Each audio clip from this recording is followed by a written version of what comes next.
Hey, I'm Darren Weiss with TGI Office Automation, and today I'm going to show you how to utilize your brand new Ricoh digital imaging system and how to access the device functions.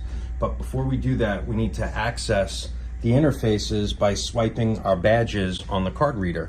So if we take our card badge, we tap that, an interface will appear on the screen. Here we have a few ways that we could access the system.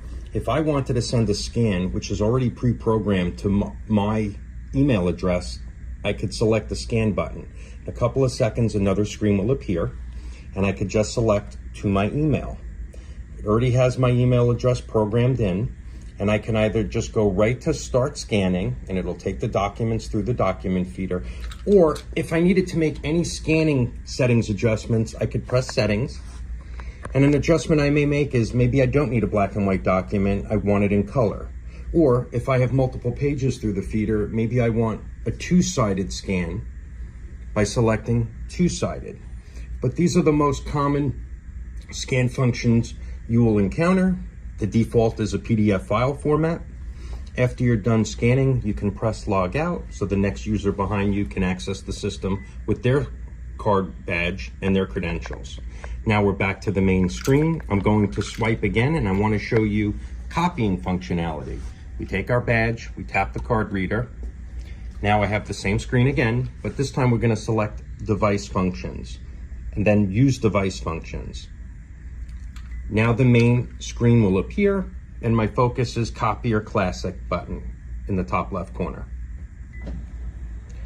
Now I'm on the main copier screen, and here is where I could access the most common functions associated with copying. The machine will default to black and white, so if I wanted something copied in color, I could select full color or auto color select.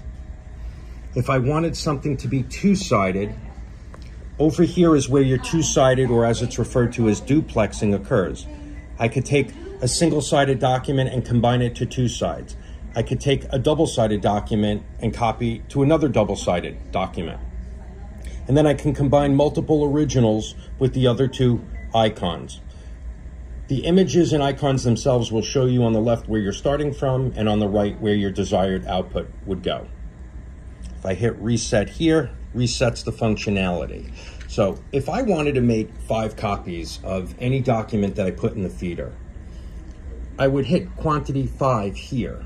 This is the indicator. But if I made a mistake and I really wanted 7, I could select C for clear, and it only erases the quantity indicator.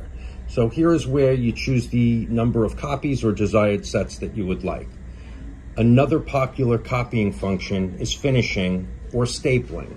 The way that you would access the stapling is this row right here across has your stapling. It'll let you know you can choose a top left corner, a bottom left corner. You could put 2 staples down the side of a document, or if in the other orientation being landscape where you want to flip up as a chart, you can put the 2 staples that way for a flip up. Again, we'll press reset here.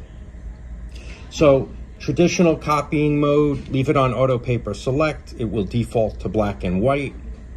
You can staple, you can sort multiple pages if you don't wish to staple.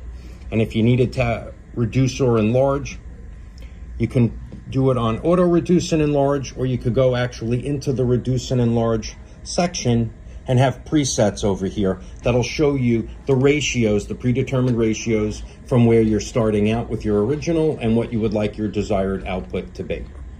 When you are done accessing the system, we always recommend to select log out so the next user behind you can approach the system and log in with their credentials. Thank you.